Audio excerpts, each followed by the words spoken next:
Dirtybag versus Scaphism. And at the top left, currently 0-1, can he make a comeback? Throwing down the good luck, have funs, it is our pink Terran, Scaphism. Bottom right, on circuit breaker, we have the red Terran who is up 1-0 against Scaphism, Dirtybag. Showed his good old TVT play, no surprises there with how dominating the performance we saw. Yeah, was really nothing surprising out of Dirtybag, that's just how you expect him to play. The Scaphism, he had a really great opening, but Dirtybag was just too prepared with his couldn't Goliaths. handle the absolute amazing gameplay out of Dirtybag's macro game. I mean, what I really liked about Scaphism's gameplay was he tried to make map presence even though he had an inferior army at some points of the game. And that's something you have to always consider, that TVT is all about locking down parts of the map. You can hold chokes against like 1 versus 4 ratio if you have good siege tank positioning. Well, we saw that against Scaphism with Dirtybag's siege tank placement plus the turrets. Oh god. Alright, so what do you think Scaphism picked this map? I don't know. I mean, it is an interesting map to pick. It's one of the best map probably Stabo has currently. It's considered as one of the most balanced maps. Well, I mean TVT. I don't know why he picked particularly this map. Okay. I mean, I'm trying to think what is going through his mind right now to understand why he picked this one. I mean, it might just be because he's comfortable on it or some simple reason like that. I don't see a strategic reason on why he picked this map. I mean, if anything, Fighting Spirit is arguably easier to kind of play more turtley on. Yeah. So perhaps it might be because it's harder to use a big siege tank defense force on top of the ramps, like in Fighting Spirit. The edges of each main kind of bulge out, making siege tanks so good for holding chokes at naturals of each main. So perhaps if he still wants to pursue this non-dropship style, that his big army count, mobile army count without dropships, perhaps they might be more effective in this scenario. Where really we saw the ultimate killer of Scaphism was those high ground siege tanks being dropped down.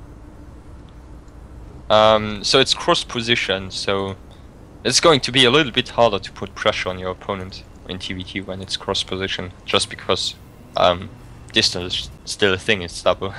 So we see out of Distance exists. Distance exists, exactly. Don't build a unit and immediately start shooting the enemy units. Scaphism is going to do the exact same build he did last time. I'm not surprised if he goes for... Ah no, he goes for dropship this time. I stand corrected. So it's basically the same thing, just with a dropship. While Dirtybag is not going for a 1-1-1, he's mixing it up a bit more by adding on... Mines, vultures. He's already got speed on them vultures. Oh wow. That's so sad. I think this build might just straight up counter what Scaphism is doing, because distance is still a thing, but vultures are pretty fast, so... And he's going to have more vultures, probably. Oh god, and there's no wall. Scaphism is really counting on his opponent, playing his similar style.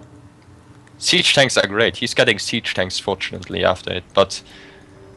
Oh god, I mean, spider mines... They're gonna get in there and just kill a bunch of workers. Yeah, spider mines will just... Alright, the barracks did get seen. I mean, the vultures did get seen. There's no panic wall. He doesn't. The reactor did go down to just absolutely make sure that siege tank goes up. One supply depot, he puts down some kind of wall and drops. He won't. But the spider mines are going to go off. Oh, he's going to Marines! Okay. Really? Oh god, clutch. that was really nice defense out of Scaphism. Like, this was... Yeah. You so- absolutely can kill siege tanks with spider mines, just like if they were goons. Oh wow. I was really worried for Scaphism. I just thought, oh wow, he just might die right now, and it's going to be a quick 2-0. But Oh this man, is a really nick of nice time. defense. Nick of time. That starport, like it was so close to not being able to land. It almost crushed one of those vultures. It was so close. Broke the game code. Alright, we do have drop. Yeah, he was able to deny the space and kills one Goliath, gets out of there with all of his vultures. So these, yeah, 3 vultures killing a Goliath, that's not too bad. And denying an expansion for a bit longer. Absolutely free Goliath. Okay, the spider mine tech did cost money. Yeah, but you have to get it anyway against Terran, so... Oh, and he's gonna find a hole. The vultures from Dirtybag went off. Dirtybag left somewhere else. And he gets a free worker. Picks them up again, and he can keep doing it because Dirtybag is not getting a Goliath, so he can just always try to get in, get some kills. Oh, But Scaphism it's a question of how long does Scaphism think that Dirtybag's not going to build a Goliath and just pop it right under it. Oh, he's going to get it behind the mineral line. Is this worth by Dirtybag? Really? Alright, a whole lot of... Oh, God. Alright, so Dirtybag really prizing being able to pressure and stop that nest from going up. we're just throwing down mines, killing tanks. Oh wow. 2 of them go down, 1 goes down to 2 HP. It's gonna get cleaned up by the manual attack of it. No vultures are going up his main, and he's going to lose another spider mine procs! And 4 siege tanks dead via vultures. And they are just going ham on the mineral line. That siege tank's gonna clean them all up, but at what cost? Oh God, 4 siege tanks dead. No natural acquired of Scaphism. Another siege tank! Doing his own damage. The damage he killed siege tanks himself with his 3 vultures that were in this dropship. So they are really cost efficient vultures. But look at Dirtybag's play. Jesus, he's already got his 3rd going down. He's already got his 3rd down. Yeah, Scaphism's just now building his. And he still can't land his orbital. He has to scan. And does he have LiDAR? Yes, at least he has LiDAR. Okay. And you know what? He's gonna have extra minerals because that 3rd is a mineral only. He's just gonna have a big contingency of vultures if he wants, or just go straight into those dropships that he favors. Yep. I mean, for dropships he has to get a starport first, but. Yeah, but I mean, he has extra minerals to play with, and all of his gas can go into siege tanks, really.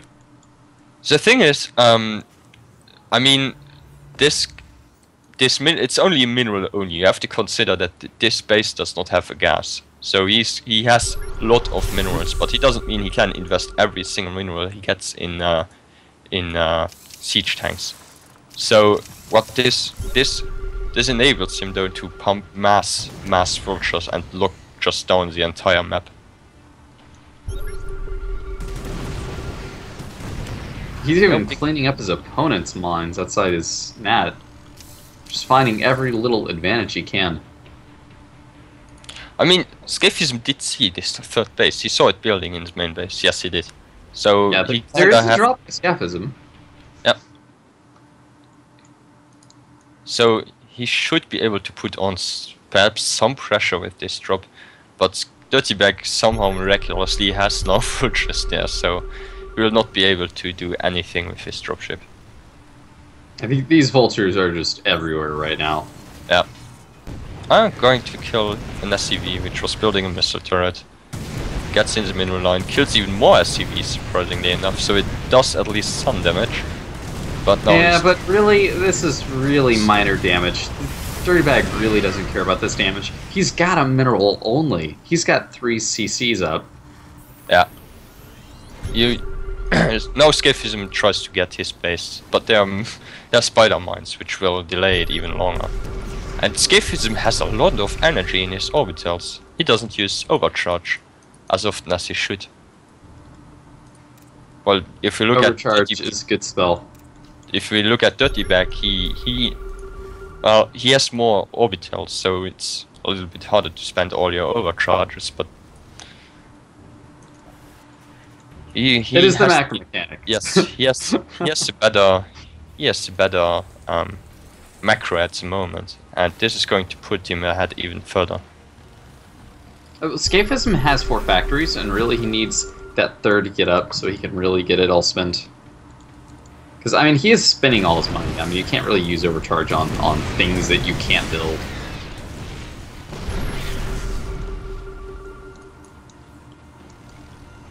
Alright, Scaphism establishing his third really safely, while Dirtybag took his really greedily. Dirtybag pushes tries to do some pressure. Well, once Spider-Man goes off, tries to put some pressure on the third. I think he might be able to kill. He should get at one tank. Yeah. Put some spider mines. Okay, now this fight. Tanks are just gonna get moved up on and taken out. Yeah. So not too successful out of Dirtybag. Yeah, Scaphism rather effortlessly defends that. But Dirtybag is already getting his fourth up. But Scaphism, his gets a little bit sooner, so... And I think this push really negated the advantage Dirtybag had in the game. A little bit. We do have a patrolling Viking. That's nice by Scaphism to just ensure no drops come by. I don't believe this Viking is going to able to shut down any drop before it comes in. Oh, it's not gonna shut anything down, but it's gonna chip it down. Like, the drops are gonna come in if they come in. But it's there to make sure it's a one-way drop. If you look at the unit count, 8 siege tanks against 10. Scaphism is ahead in siege tanks. Oh, look at all the little cute things the players are doing. At the 9 o'clock, we do have Dirtybag with a single turret up at a very predictable drop route.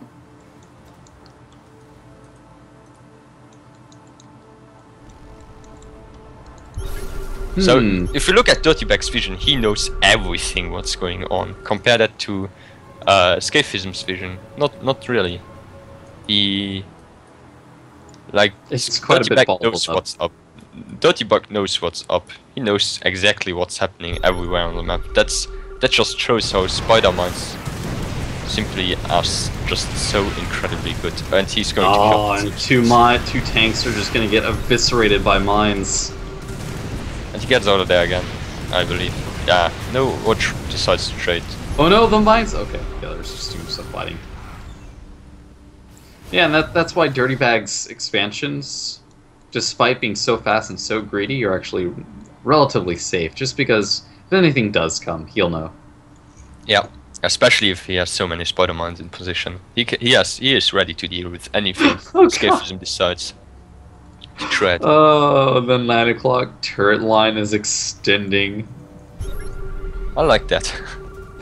I believe this one SCV is trapped though, behind this missile turret. He's not going to go out anywhere. You can afford it. So Scaphism tries to clear up the spider mines a little bit. Tries to put on some pressure. No, not really pressure, but makes his map presence known. Let's put it that way. Yeah, but it's still far flung from being really a whole lot of map control. He's etching out a tiny bit of area for himself. No. Alright, he does find an opening, but those vultures get countered by Dirtybag's superior flock of vultures. Yeah, and Scaphism doesn't really have enough siege tanks there to engage this properly, and... No. Look at the spider mines, they're just going to... Oh! Did you see that? Destroyed. Oh wow. Yeah, that was shut down hard by Dirtybag. Oh god, Dirtybag that was a really good fight for Dirtybag, both countering the enemy vultures and cleaning them all up before that fight. And then he just had this huge vulture advantage. So Scaphism floats a lot of minerals, and that's not because he has bad macro or anything, but that's just because of the mineral only. Just gives you so much extra minerals. And one thing you can do is either expand or invest into more vultures. Because vultures are good at any stage of the game. You know, and on this map, the vultures seem really, really powerful. Why? Just because of the nature of this map, with how much open map fighting there is, and this TVT so far, those vultures have been coming really in handy. Like, it's been less about choke fighting and just securing. Where it's a lot of this has come down to fights like this, where God, the vulture advantage, just tanking all those shots, while the Goliaths and tanks are doing the damage. Dirtybag is just claiming his side of the map really, really fast. He's even getting to 9 o'clock now, just because there's a turret ring. And don't think Scaphism is going to scout that very soon. Dirtybag pushes up at the 12 o'clock, but there are siege tanks in positioning. But so what's interesting on this map is that these positions, like the one player who goes on the offense, has the high ground advantage. So I don't like this. I don't like this from Scaphism. His major force is cleaning up luxury bases from Dirtybag, while Dirtybag might be in a position to take away really critical, important mining bases from Scaphism. Yeah, it's a gas. He just killed Vespine guys, and that's what's really, really hurting Scaphism. Like, not having a third gas in a TVT, like, it really cuts into your tank production. And that's really, yeah, that's really unfortunate for him. So even in second game, Scaphism just can't do anything against Dirtybag. Dirtybag knows everything what's up on the map. I feel like it was that decision. Like, imagine if Scaphism didn't bring his army to the bottom left, but instead circled around and hammered Dirtybag's force that switched up. Yeah, he could have hammered it, but one thing I would have seen out of Scaphism more is get more vultures. Like, their factory's not producing anything at the moment. I mean, look at all the places Dirtybag has gotten away with for free. He basically took that bottom left for free for a moment there. And it took an entire army. He could have sent just like 5 vultures to deny that. And then the 9 o'clock went up. There's a planetary and 5 missile turrets in a refinery there. That's obscene. And it never got spotted by Scaphism. Something interesting in the production tab, we see, not in production tab, but that's the 9 o'clock, we see a fire vent being made. Oh man, Dirtybag just bowling his way down. Making territory for himself. Now he's trying to put on pressure, but this comes way too late. Dirtybag is going to get siege tanks. But I don't know, it still can do a lot of damage. If he focuses down the siege tanks, he might be able to do more than he should be. Yeah, he can kill 6 o'clock, I believe. At least a small victory of Scaphism. But at the same time, 9 o'clock. 3 o'clock, there's one Marine being built. Oh, the fire vat. I said one fire vat. And fire vats, does a fire vat win versus a vulture if it's on microed? That's a good question. They win versus vultures on microed. Easy. So one thing that's like, let's say good for Scaphism is he kills the 6 o'clock, but Dirtybag doesn't really need it. In exchange, his 12 is under so heavy fire. Oh man, I really like this. The bottom left corner. Scaphism, after destroying everything there, does take that base and drop an SCV there and immediately prop up a CC.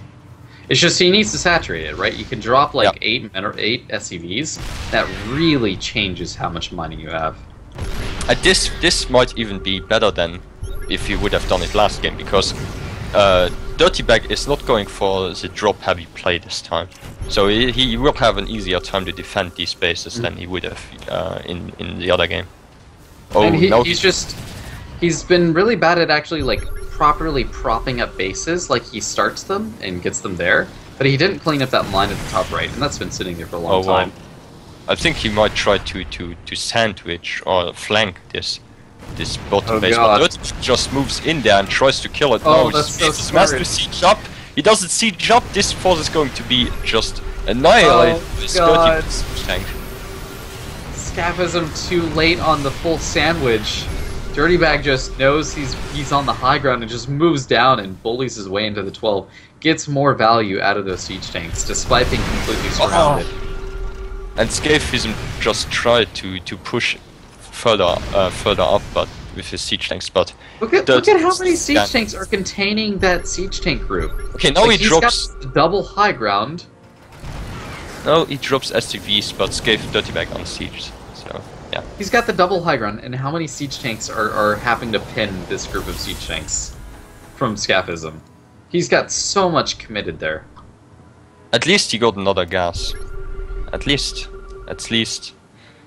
Scaphism got another gas, so yeah, he lost that base, but he's back on 3 geysers, so he might. Yeah, but I mean, it's like chance. that small bonus, that small chance, and then you're facing like this juggernaut that is Dirtybag already, who's got the 9 o'clock with gas mining, the 6 o'clock with gas mining, the 9 o'clock, the 9 and 3 and 6, all of those low ground positions. Oh, okay. I think he knows now about his base on the left. He should know. These missile turrets. I think. Oh, those forces are going to get crushed. Spider-Man's going down, killing siege tanks. And Dirtybag was already in the upper hand, but this push just got destroyed by superior army count. Yeah, I mean, Scaphism basically walked into a sandwich because when Dirtybag pushed him against the wall, there was still those 2 low ground siege tanks that were contributing to that fight. Yeah, Dirtybag now containing his opponent on every side. He cannot move out anywhere. He still has a small siege tank force on the map, but what can he do? He can pressure one base perhaps, but I don't believe it's going to do much. Something amusing, at the bottom left there's a ritual SCV sacrifice where Dirtybag keeps on trying to make a command center with a single SCV. So like the siege tanks will insta-give it and the SCV will die, and I've seen it happen 3 times already. What I don't like about Scaphism's decision here is he should have tried to put some siege tanks on the high ground, just to make it easier to pressure this base. I think he might just do that. Dirtybag is trying to get away with everything, even trying to take that top right. Yeah, he will. He put some siege tanks up there. So, but it's just too late. Scaphism. I think he just lost this game already. I don't believe that's the money. He has 10k minerals, but he can only make fortress from that. I don't see even anything on the production tab out of Scaphism. He tries to push down these siege tanks, but there are just too many. There are siege tanks on the high ground, and I mean, this base isn't so important for Scaphism. This can go down. He doesn't have to defend it, but it's just he gets just cornered slowly but painfully. Yeah, but I mean, whenever he did take bases or took areas for bases and had CCs in areas, he didn't make them into actually mining bases for the longest time ever. That bottom left hadn't been mining gas after it had been built forever. That top right could have been mining if he sent a single vulture over there. At least, or even dropped an SCV and take out the mine. At least the Vikings are doing some work by killing siege tanks, but there's so small victories that don't come into effect. GG, well